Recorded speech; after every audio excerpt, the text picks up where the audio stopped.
환자분들이 좀 아셔야 될 거는 이게 어떤 방법을 쓰더라도 사실은 안전한 해부학적으로 우리가 재건을 할 수 있는 방법이 아직 없잖아요. 저는 이제 환자분들한테 항상 얘기를 할 때 이제 그렇게 얘기를 해요. 우리가 양궁하잖아요. 관역이 있어. 10점짜리도 있고 9점짜리도 있고 8점짜리도 있는데 정 가운데 맞히면 10점이고 거기서 좀 더 벗어나면 뭐 9.9점이나 그렇지 않잖아요. 딱 그 관역 안에 맞으면 10점이란 말이에요. 지금은 제가 봐서는 이제 그냥 딱 그 기술의 한계 때문에 딱 어느 정도 그 10점 관역 안에만 들어가면 이게 방법을 어떤 방법을 쓰든지 간에 뭐 결과는 큰 차이가 나지가 않는 것 같아요. 안녕하세요. 올바른 서울병원 정형외과 닥터 콩깍지 조재호 원장입니다. 안녕하세요. 올바른 서울병원 관절지킴이 이정호 원장입니다. 전반 십자인대 수술의 방법으로 크게 세 가지를 볼 수 있는데요. 말씀하신 대로 아웃사이드인, 전 내측 삽입구를 통한 방법, 경골을 통한 방법이 있는데요. 각각의 장단점들이 있습니다. 어느 것 하나 뭐 더 우수하다 이건 아니고 결국에 술자의 어떤 경험과 그런 것들이 중요할 텐데 각자의 이제 장단점을 보시면은 먼저 아웃사이딩부터 보면은 아무래도 좀 독립적인 터널을 만들다 보니까 해부학적에 맞는 대퇴 터널을 뚫을 수 있다는 장점이 있게 되고요. 그 외에도 이제 대퇴 후벽이나 관절면의 손상을 덜 줄 수 있다는 장점이 있겠습니다. 가장 큰 단점으로는 아무래도 이 방식은 이식하게 되는 이식건의 어떤 각도로 인해서 터널 입구에 의한 마모 가능성이 있다는 것을 들 수 있습니다. 많이 꺾이잖아요, 그죠? 네. 뒤쪽에서 들어와서 이렇게 앞쪽으로 나올 때가 거의 각도가 한 90도까지는 아니더라도 거의 한 70도 그 정도로 급격하게 좀 꺾이니까 사실 그거에 대한 논란은 전회 측에서도 사실 있었긴 하거든요. 네. 전회 측도 경골에 비해서는 조금 더 꺾이니까 약간 앞뒤로 흔들릴 때가 좀 약하지 않나, 강도가 좀 쭉 일자로 가는 것보다 이게 한번 꺾여 내려오니까 조금 더 벽에서 좀 마찰 내지는 힘의 급격한 꺾임 때문에 좀 더 약한 거 아닌가, 뭐 그런 논란이 사실은 있죠. 근데 이제 그거 뭐 정확하게 지금 뭐 논문상으로 딱 그 대규모로 나온 거는 사실 아직 없다 보니까 이론적으로는 뭐 그런 단점이 지금 가장 크겠네요. 그리고 이제 전 내측 삽입구를 통한 술식을 보면은 남아있는 전방 십자인대를 보존하기에 좀 유리한 점이 있고, 두 번째로 재파열이 일어났을 때, 즉 재건수를 해야 될 때 조금 더 그 다음 수술에 용이하다는 부분이 또 있습니다. 하지만 이제 단점으로는 터널이 좀 짧을 수 있다는 단점이 있고, 그 외에 수술 중에 뭐 대퇴 터널 후벽을 손상시킬 수도 있다는 단점이 있겠습니다. 마지막으로 경골 터널을 이용한 술식은 하나의 절개로 경골과 대퇴골까지 연결되는 터널을 만들 수 있다는 장점이 있는데요. 그러다 보니까 조금 대퇴부의 이식건이 수직 방향으로 이식이 되는 경우가 있습니다. 이러다 보면은 회전 불안정성을 야기하는 경우가 있고, 더 나아가서는 재파열까지 이루어지는 경우가 있어서 이런 각도의 문제에서는 장점이 될 수도 있지만 혹은 단점이 될 수도 있겠습니다. 세 가지 방법들이 어떻게 보면은 그 대퇴뼈에서 인대가 붙는 해부학적 위치를 가장 정확하게 하겠다는 목적으로 사실은 나온 것들이잖아요. 이게 경골보다는 전 내측 포탈로 가는 게 이식권이 좀 더 낮게 후방으로 더 갈 수 있다는 그 이론적인 베이스가 있고, 그거를 넘어서 아웃사이드인 방법은 내가 원하는 위치에 아예 타겟으로 해서 이제 그쪽을 만들 수가 있으니까 어떻게 보면 이론적으로는 경골 술식보다는 오히려 그 두 방법들이 더 좋을 수는 있는데, 근데 왜 경골 술식이 아직도 없어지지 않고 어떻게 보면은 골드 스탠다드로 남아 있잖아요, 지금도.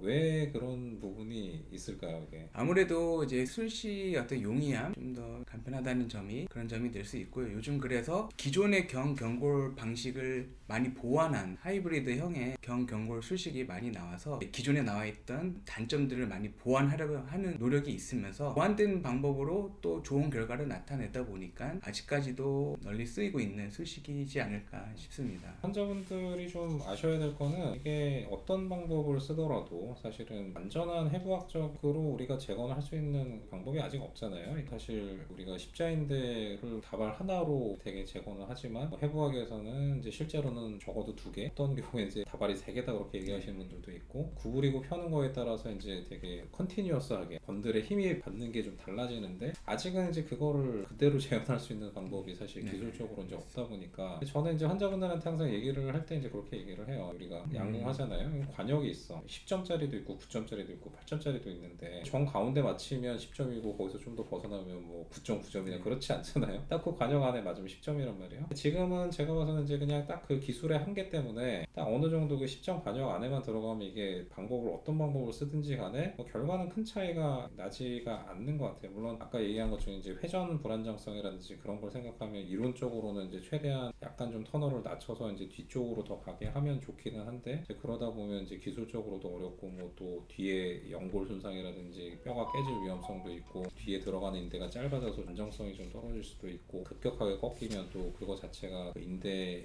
그 받는 장력이 좀 약한 상태에서도 끊어질 수 있는 그런 위험성도 있고 여러 가지가 있다 보니까 이제 아까 이종 원장 얘기하신 것처럼 하이브리드 방법으로 이게 경골로 하지만 터널을 조금 낮추고 뒤쪽으로 뚫을 수 있는 이제 그런 테크닉들이 나오면서 경골 술식이 안 없어지는 것 같은데 저는 이제 다 해봤는데 이거에 따라서 경골도 하고 전내측도 하고 가끔 이제 아웃사이드 인도 다 하는데 한 가지만 고집할 수는 없는 것 같아. 이게 뭐가 딱 정답을 얘기하기 어렵고 좀 그래요. 이 원장님은 그 세 가지 방법 중에 실제로 해보시니까 어느 게 제일 어렵던가요? 어렵기로는 이제 경골이 정확한 타겟팅을 하는데 조금 어려웠던 것 같고요. 반대로 이제 전 내측 삽입골을 통한 방법이 아무래도 대퇴 터널을 타겟팅하는데 조금 더 용이하고 정확한 포인트, 즉 말씀하신 대로 이제 10점을 내기가 더 쉬웠던 것 같습니다. 저도 같은 의견인데 경골이 되게 어려워요. 일단 경골 터널을 제대로 안 뚫으면 대퇴 터널이 되게 어려워서 이거 어떻게 보면은 초보 때 가장 쉽게 이렇게 시도할 수 있는 것도 경골인데 이게 또 정말 잘 해야 제대로 해야 하는 것도 경골인 것 같아요. 네.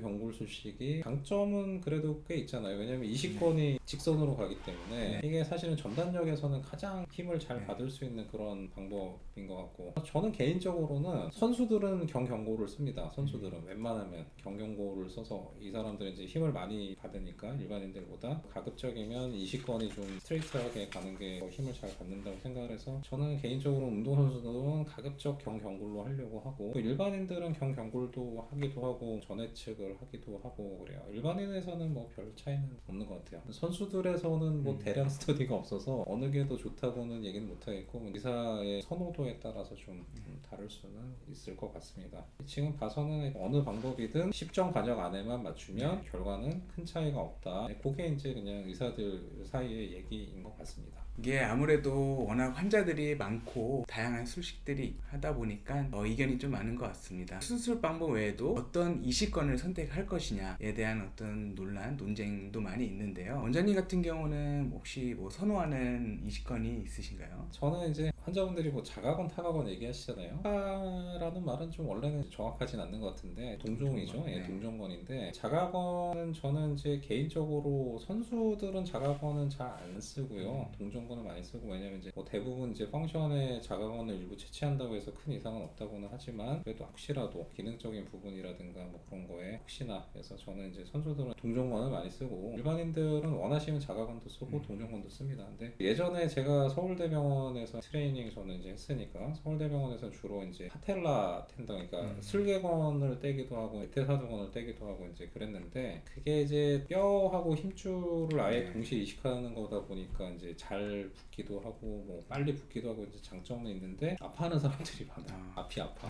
슬개건 쪽도 아프고 대퇴사두건 쪽도 조금 기능이 살짝 떨어지거나 이제 아프신 분들이 있어서 거기서는 잘 안 떼고 저는 만약에 자가건을 쓰면 햄스트링을 주로 많이 씁니다. 근데 이제 햄스트링이 사실 단점이 있잖아요. 햄스트링 그 뗀다고 해서 자기 거 다 못 쓰는 경우 있거든요. 사람마다 짧을 수도 있고 얇을 수도 있고 햄스트링을 쓰면 이제 대개는 이제 힘줄이 좀 길면 한 번 접어가지고 그렇게 해서 네 가닥으로 쓰기도 하고 어떤 경우엔 그것도 너무 얇으면 또 두 번을 접을 수도 있는데 근데 문제는 이제 많이 접으면 길이가 짧아지니까 이게 쓰기가 쉽지 않고 너무 얇으면 또 강도가 약할 거라서 쓰기 쉽지 않고 그래서 이제 그럴 때는 동종건을 섞어가지고 하이브리드로 만들기도 하고 가끔 잘못 알고 계시는 분들도 있어요. 하이브리드가 뭐 되게 좋은 것처럼 알고 계시는데 그게 아닙니다. 자가건을 뗐는데 얇거나 짧아서 어쩔 수 없이 섞어 쓰는 거예요. 하이브리드 일부러 쓰는 게 아니라 그래서 그거는 좀 정확하게 좀 짚고 넘어가야 될 것 같고 저는 기본적으로는 이제 동종건하고 자가건하고는 뭐 큰 어떤 결과의 차이는 저는 없는 거라고 저는 생각하기 때문에 운동선수들은 아킬레스 동종건으로 일단 아킬레스 한 다발에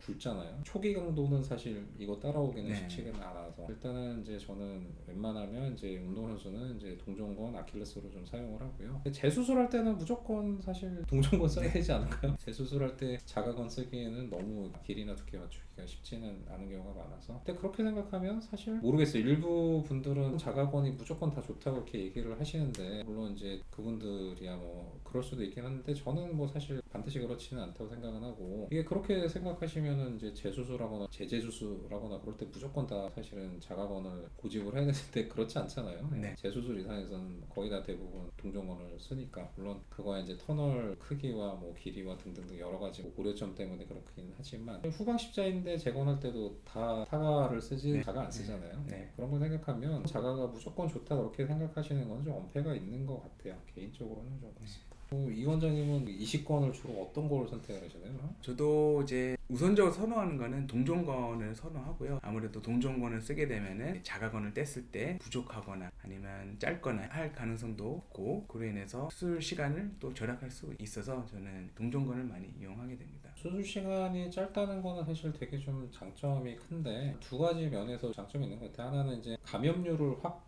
낮출 수가 있고, 또 한 가지는 이제 자기 거를 많이 이렇게 손을 안 대는 상황이 되면 수술 후 통증도 상당히 좀 많이 낮아지고, 재활할 때도 좀 불편감이 좀 많이 좀 적어서 그런 것들은 상당한 장점인 것 같습니다. 근데 뭐 무조건 동정건 하라는 얘기가 아니에요. 잘못 이해하시면 안 되는 거고, 당연히 자가건 원하시는 분들은 자가건 쓰시는 것도 좋습니다. 근데 이제 둘 중에 결과 차이는 사실 뚜렷하지 않기 때문에 무조건 어느 게 좋다 뭐 그렇게 얘기하기보다는, 뭐 상황에 맞춰서 너무 체구가 작고 다리가 작으신데 자가건 쓰시겠다 하시면은 그거는 좀 쉽지 않거든요. 때도 그냥 버릴 가능성이 더 많아요. 그런 분들은 차라리 이제 동정건이 낫고, 뭐 선수 같은 경우는 아까도 제가 얘기 드렸지만 초기 재활이라든지 건의 강도 그런 거 생각하면 약간 굵은 그런 단일 다발에 동정건을 쓰는 것도 저는 좋은 선택이라 생각합니다. 근데 뭐 선수들도 자가건 쓰는 사람 많고요. 결과 나쁘지 않거든요. 그래서 꼭 그거를 이제 좀 어느 게 더 나쁘다 뭐 좋다 뭐 그렇게 얘기할 필요는 사실 없는 것 같아요. 그렇습니다. 그러면 이제 우리가 사실 수술할 때 십자인대 재건을 하고서 사실 주변에도 다 보잖아요. 내시경으로 쭉 살펴보면 MRI에서 물론 연골판 파열이라든지 그런 게 있으면 당연히 대비를 하고 들어가는데, 일단은 연골판 파열이 보였다 그러면 원장님은 어떤 식으로 주로 처리를 좀 하세요? 1차적으로 연골판 파열이 있다 하면은 이제 봉합 가능한 경우에는 최대한 봉합하는 방식으로 하게 되고요. 봉합이 불가할 경우에는 부득이하게 절제술을 하지만, 아무래도 전방 십자인대 수술을 하게 되면은 반강제적으로 무릎을 이제 고정을 하고 어느 정도 안정을 갖는 기간을 갖게 되다 보니까 조금 더 봉합이 가능하면 웬만하면 봉합하는 식으로 하게 됩니다. 또한 이제 전방 십자인대 파열 및 그런 손상으로 인해서 무릎 안에 피가 많이 나게 되는데, 피 안에는 이제 이런 회복에 좋은 줄기 세포들이 풍부하기 때문에 봉합을 했을 때 상대적으로 더 잘 붙지 않을까 하는 믿음에 저 같은 경우는 웬만하면 연골판이든 최대한 잘 살려보는 방향으로 하려고 하고 있습니다. 아무래도 이제 우리가 터널을 뚫다 보니까 그냥 뭐 인대에서 나온 피해는 그다지 뭔가 줄기세포는 별로 없을 것 같은데, 제 뼈에다 이제 경골하고 대퇴 쪽 터널을 뚫다 보니까 거기서는 아무래도 불수 세포들이 나오니까 도움이 좀 많이 된다고 돼 있고, 실제로 이제 그냥 단독으로 연골판 파열했을 때 그 봉합한 거하고 십자인대 재건술 할 때 연골판을 봉합하는 거하고는 좀 이렇게 결과 차이가 있다는 논문들도 꽤 있어요. 당연히 이제 십자인대 재건할 때 연골판 봉합하면 훨씬 더 잘 붙는 쪽이 훨씬 더 많다 그런 것들도 좀 있어서, 저도 이제 이 원장님하고 마찬가지로 연골판 봉합이 가능하면 무조건 일단은 나이와 상관없이 일단 한번 좀 봉합을 해봅니다. 그거는 뭐 아마 의사들 사이에서도 큰 이견은 아마 없을 것 같아요. 일단 봉합할 수 있으면 전방 십자인대에서는 이제 봉합을 하는 거고. 그렇습니다.